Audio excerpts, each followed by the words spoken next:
Racing simulators are about to change forever. When Gran Turismo 7 hits shelves on March 4, it will be the first racing game to feature AI-driven opponent cars. This is huge news considering the biggest complaint of many racing games is the lifeless, drone-like AI. But some of you might be thinking, what? Racing games have always had AI. What is different about this one? Let's talk about that. Traditionally in racing games, opponent cars were always called AI, but under the hood they followed a simple script. To make a car go around a track, there are a couple of simple tricks programmers pull. The first is to put invisible markers around the track at key points. Then you just make the AI car drive to each point. It's pretty simple. Another trick is to give the car invisible rays that cast out, and if they hit track objects, like an invisible track wall, make that car turn in the opposite direction. Using these tricks and others, you can make a car go around a track convincingly enough, but it's never going to match a human for real speed. To counter this, developers give AI cars an unfair advantage, like extra grip and power that you don't have. Take for example this clip of Project Cars 2. This is me back in the day, just trying to keep the car on track while the AI breezed past with inhuman levels of grip. To lose to a superior opponent is one thing, but to lose to cheating AI? That's another. This is where Sony AI comes in. Their AI avatar is called Sophy, and she is fast, but best of all, she doesn't cheat. Sophy is the first AI in a game worthy of the term. Where standard AI is up and running instantly, Sophy starts out knowing nothing and needs to learn to drive a track. This is because Sophy is not following any simple script, she's following rewards. To develop a true racing game AI, you set up code that can control a car's inputs as it pleases and has some method for seeing the track. The AI doesn't know how to drive, it will just try random inputs based on its neural network code. And although it can see the track, it doesn't really know what a track is. When you let this AI loose on the track, it might just do circle work, or explore the walls for a while. But if it passes the first turn, you give it a reward.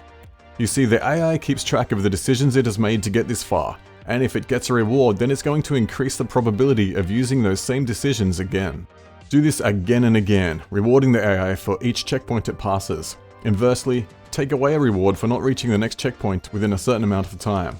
Once the AI can get around the track fine, you then want to throw in rewards for faster and faster checkpoint times, or introduce penalties for going off track. And you don't just run one of these at a time, you run as many at once as your computing power allows, feeding the learnings of all of them back into one another. And of course this is all massively dumbed down. Check the links in the description below for far more detailed looks into machine learning in driving games. But this is in essence how you create an AI like Sophy to compete with the best humans on the planet. And Sophy isn't just competing, she's crushing it. Sophy is fast, like world record obliterating fast. Sony and Polyphony Digital have released videos of a number of races between Sophy and the top GT Sport players. In qualifying at least, they were made to look like complete amateurs. Not one driver over the course of 6 races was able to out-qualify this stunning AI. What makes Sophy so fast then? Here at Dragon Trail is the perfect example of what an AI can bring to the table. Any racer will tell you that curbs like that need to be treated with a lot of respect. Turning and braking on them will almost always leave you in the wall watching your competitors fly by. So the real drivers use them as much as they can, but keep the car straight and leave room to the left that would otherwise be used to decrease the radius of the corner.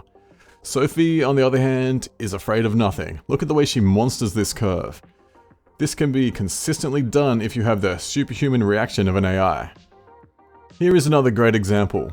If you are a racer, you know that dirt and grass isn't exactly where the best grip lies. You want to get as close to the edge of the track as possible before a turn, but not 1 single millimeter over.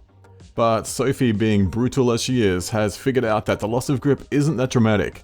In fact, it can actually be useful to rotate the car and give an aggressive entry into the next turn. Here on board with Sophy, you can see the human opponents ahead sticking to the limits of the track before Sophy, chasing from behind, shows them what is really possible. The AI is far from perfect though. It's just a product of its training, and it's clear that speed was the main focus and racing with opponents is still a work in progress. There are the expected bumps in braking zones. Too many times we saw human opponents get gently nudged out of the way so Sophy could continue her march towards the singularity. Racecraft is lacking. Take a look at how the AI uses the slipstream. When behind another car, it just does its own thing. It's a hint to its legacy of doing countless solo laps to train where there is no slipstream at all. It does dart about on the straight though for seemingly no reason at all. This is possibly an early response to training against opponents, a strategy that stops the car behind getting the slipstream, which could be super effective when the AI you are competing against won't move to follow the slipstream. And of course, we haven't seen anything about Sophy's fuel and tyre management. You can bet that it's being worked on, but if it was anywhere near complete, we would have seen it already.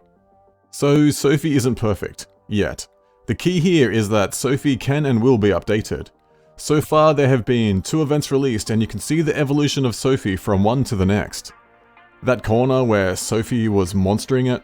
Well, in the second event you can see that they have trained out that behavior, likely for cosmetic reasons. It's not a good look to have AI doing wild things that could never be seen in real racing, and as a result Sophy was around 1 second slower in the second event. If they can train that behavior out, they can train other behaviors in.